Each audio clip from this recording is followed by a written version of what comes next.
Everyone is what they are, and where they are for a reason. Terrible things happen for a reason. Take what happened to you, Lord Varys, when you were a child. If not for your mutilation at the hand of a second-rate sorcerer, you wouldn't be here, helping the Lord's chosen bring his light into the world. Knowledge has made you powerful. But there's still so much you don't know. Do you remember what you heard that night, when the sorcerer tossed your parts in the fire? You heard a voice call out from the flames, do you remember? Should I tell you what the voice said? Should I tell you the name of the one who spoke?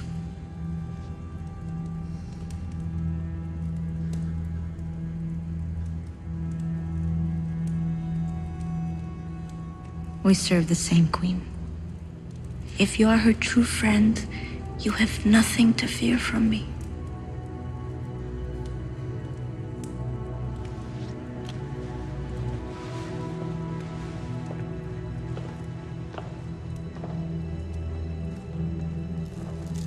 Hello everyone, it's Jackie and welcome back to my channel. Today I want to do another Game of Thrones Season 8 prediction video, and today I will be talking about how I think Varys is going to die. Like I said in my Season 8 death predictions video, I think it's pretty much a given that Varys is going to die in Season 8. Melisandre flat out told him that he's going to die, and I don't think she meant that he's going to die when he's old and gray in his bed. I think Varys is going to meet his end in the upcoming final season of Game of Thrones, and based on the information that we've been given, I think it's very likely that Varys will die at the hands of Daenerys. Now, with this theory, I really wanted to think about Varys' motivations and why he's doing what he does. And in order to discuss that, I think we have to go back to what Varys heard in the flames when he was mutilated as a child. Now, in the clip that I inserted at the beginning of this video, you saw Varys and Kinvara discussing his mutilation and what he heard in the flames. Kinvara says that every horrible thing happens to us for a reason, and that because Varys was mutilated, he was set on this path in life and ended up where he is. Because of that, I think that what Varys heard in the flames has something to do with the Targaryens. My initial thought was that the voice in the flames said the name Daenerys Targaryen. But I'm trying to think of something that would make sense in both the book and the show canon. And in the books, Varys is actually not a supporter of Daenerys, but a supporter of Aegon Targaryen. Not Jon Aegon Targaryen, but Rhaegar Targaryen's son with Elia Martell, who was presumed deceased. So, in the books, I just don't think it would make sense if what Varys heard in the flames was Daenerys' name, because in the books, his ultimate goal isn't to have Daenerys on the throne, it's to have Aegon, or fake Aegon, since I'm totally not convinced that he's actually the real Aegon, but that's like a whole nother point, and let's just not go into that. So, something I think that Varys might have heard in the flames that made him think he needed to support the Targaryens could have been just simply Targaryen. It could have been dragons, or my personal favorite is fire and blood, which is the House Targaryen words. I think what Varys heard in the flames inspired him to take up the Targaryen cause and work for the restoration. You know, working for Daenerys in the show and fake Aegon, Phaegon? In the books. Now, in the book series, I think Varys will stay loyal to fake Aegon. However, since this isn't a plotline on the show is going to have to be a little different when it comes to Varys' storyline and his ultimate demise. I think in the show, Varys will ultimately turn on Daenerys, and this will result in his death. There has already been some foreshadowing for this event, like in this following scene. If he dislikes one monarch, he conspires to crown the next one. What kind of a servant is that? The kind the realm needs. Incompetence should not be rewarded with blind loyalty. As long as I have my eyes, I'll use them. I wasn't born into a great house. I came from nothing. I was sold as a slave, and carved up as an offering. When I was a child, I lived in alleys, gutters, abandoned houses. You wish to know where my true loyalties lie?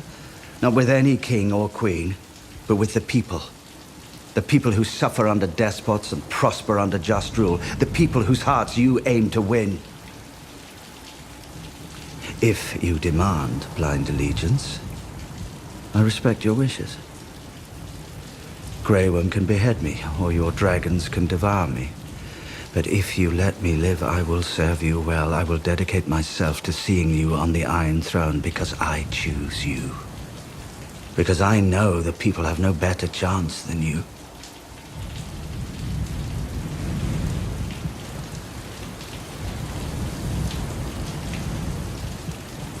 Swear this to me, Varys. If you ever think I'm failing the people, you won't conspire behind my back. You'll look me in the eye as you have done today, and you'll tell me how I'm failing them. I swear it, my queen.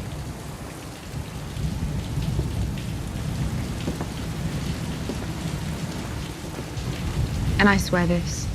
If you ever betray me, I'll burn you alive.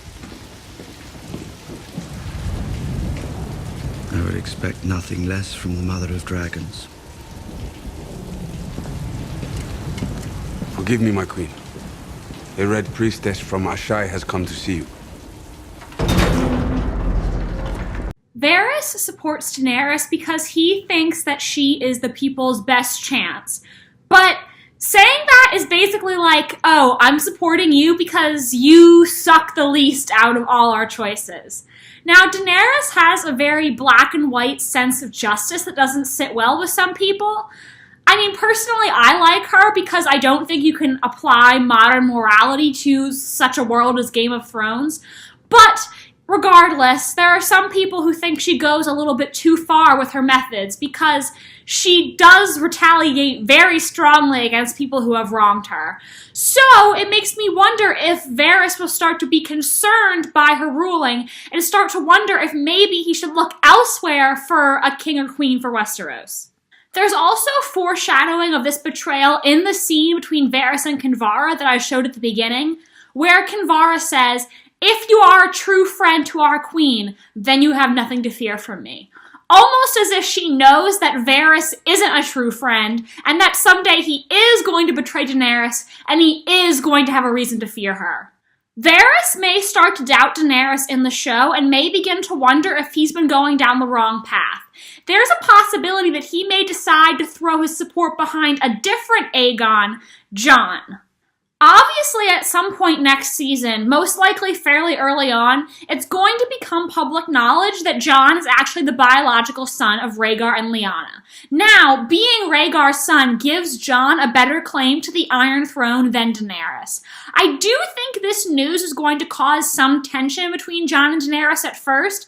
I don't think the fact that they're related is really going to be a problem, because in both the Targaryen and Stark family trees, there are instances of uncles marrying nieces, so I don't think an aunt and a nephew getting married would be outside the acceptable bounds of incest. It's such a weird thing to say, but the acceptable bounds of incest in Westerosi society.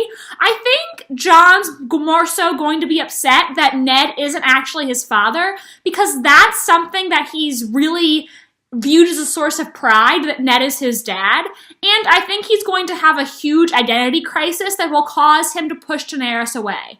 And I also think Daenerys may be upset that Jon has a better claim than her, because all she's ever wanted was the Iron Throne. During this period of Jon and Daenerys' separation, I think Varys may begin to wonder if he's been supporting the wrong Targaryen. I think he may approach Jon and try to turn Jon against Daenerys, or try to convince Jon that he should be on the Iron Throne instead of Daenerys. However, I don't think that Jon is going to go for this, because Jon has never wanted to be king, and I don't think he would ever want to betray Daenerys in this way, because I do think he loves her to some degree, and we all know that Jon is a very loyal person. So I think that ultimately Jon and Daenerys will make amends, but because Varys has attempted to turn Jon against Daenerys, he's going to have to pay for it with his life. It's also been heavily foreshadowed that Daenerys will get pregnant with Jon's child, so I think this pregnancy will lead to their reconciliation, and I do think they will decide to marry before the Night King comes, so that if Jon should fall in battle but Daenerys survive, their child will be legitimate. We know Jon. Jon would never agree to let his child be a bastard. Sure, hypothetically, Daenerys could legitimize the child, but I still think it would be very important for Jon for them to get married anyway. And we all know that the new Mr. and Mrs. Targaryen are not going to tolerate anyone trying to tear them apart, and I think that means that Daenerys will go through with her promise to burn Varys alive for betraying her. I think Varys will feel the fire and blood upon him, which is why I think that's most likely what he heard in the flames. I think the books will probably handle Varys' death a little differently because there is that Aegon plotline in the books, but since that plotline doesn't exist in the show, like I said, I think the show is going to have to take some creative liberties and do things a little differently. So, that is how I think Varys is going to die in Game of Thrones Season 8. Please let me know what you think about this theory. Please like this video if you enjoyed and subscribe to my channel if you want to see more videos from me about Game of Thrones or other TV shows. And thank you so much for watching. I'll see you next time. Bye!